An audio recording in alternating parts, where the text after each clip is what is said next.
Look, it's much bigger than anyone thought. Adam Andrzejewski had to sue to find out how much money was going to the National Institutes of Health from 2021 to 2023. The findings: $710 million from private pharmaceutical companies went to the NIH and included royalties to its scientists.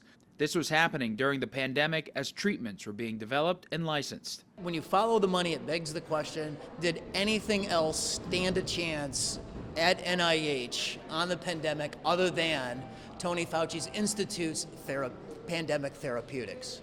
Andrzejewski and his organization Open the Books say that a large chunk of that money, $690 million, went to the National Institute of Allergy and Infectious Diseases, but it has not been disclosed how much of that was paid to scientists as royalties.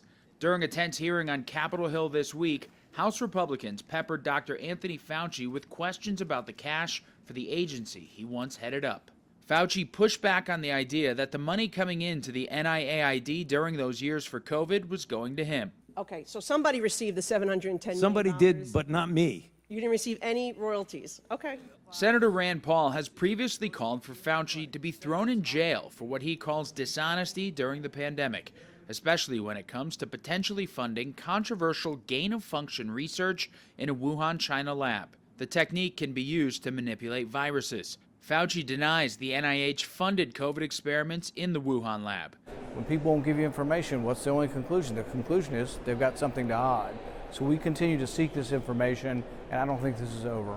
Senator Paul is pushing a bill that requires federal government employees to disclose royalty payments, and it would force the NIH to say how much their scientists are getting paid. When asked about whether or not the law should change, Dr. Fauci replied, "Go ahead."